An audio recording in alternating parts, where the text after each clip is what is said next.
Louise and I have much in common. We will be fine.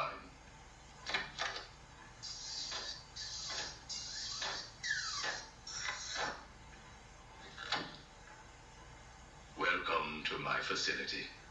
Please, take a seat. I prefer to stand. Why am I here? Oh, Victor, there will be plenty of time for that later. Right now, I wish to get to know you. Discover how you came to have such a frosty outlook on life. I have nothing to say to you. You may have taken my weapons, but my suit still has considerable offensive capabilities.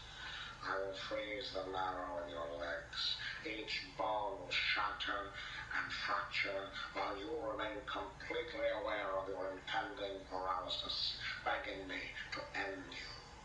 I don't think that you will do that, Victor. Really? Why not? Simple. If you hurt me, your wife will die.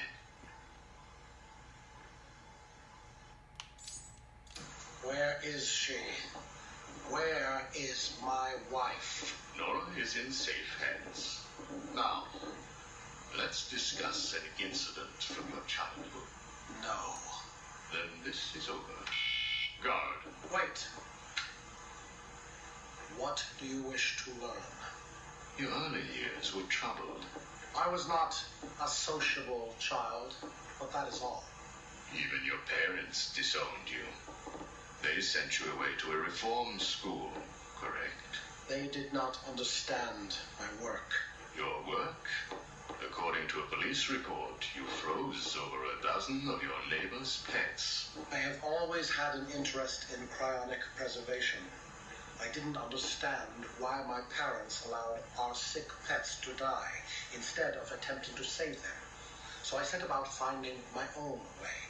I intended to revive all of those creatures. But you didn't. Which brings us to Nora. Have you ever seen a flower die? Watched something that was once so beautiful, so full of life, collapse and rot from within? You refer to Nora's illness. It seems like yesterday when I first found her. It all happened so quickly. Suddenly, I was losing her. Did you seek help? What about your employer, Gothcorp? I hid it from them, diverting resources from Gothcorp's research in an attempt to find the cure. But in the end, I failed. Time was running out. I knew that if I was discovered, Nora would die. Why take that risk? Do you know what it is to love someone? To really love them? No. Nora was all I could think of. I reran the diagnostics, re-examined every detail from every angle, certain that I had missed something. I cursed myself for being so blind, so stupid. Surely there was a cure. I just needed more time. Then I realized what I had to do. I had worked without sleep for a week. My needs didn't seem important. Sleep didn't matter. Food didn't matter. It was only her. I looked at Nora and I told her that I loved her. She told me there was nothing I could do, that we should just accept fate. She smiled her beautiful smile as she said, I promised to cure her. And then I pressed the button. You cryogenically froze her, keeping her on ice, so to speak, while you worked on a cure. It broke your heart, but now you had all the time in the world. Did you feel relieved? I went home and fell into a deep sleep. For the first time since we discovered Nora's illness, I dared to dream. But for weeks I had ignored my superior's attempts to contact me. The next morning I overslept. By the time I got to the lab, Ferris Boyle, the CEO, was there waiting. What did he do? He accused me of industrial espionage, which I denied. But then his guards found Nora.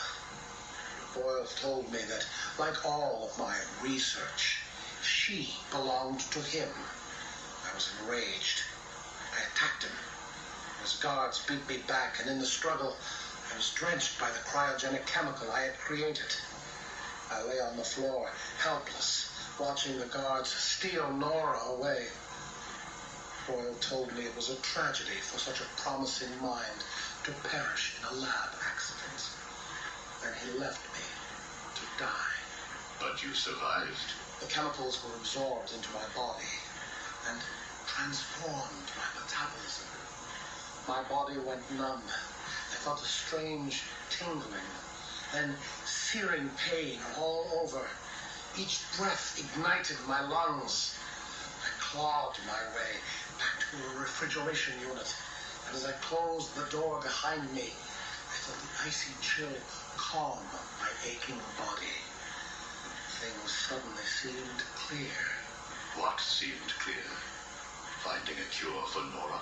No. Revenge. Boyle would pay.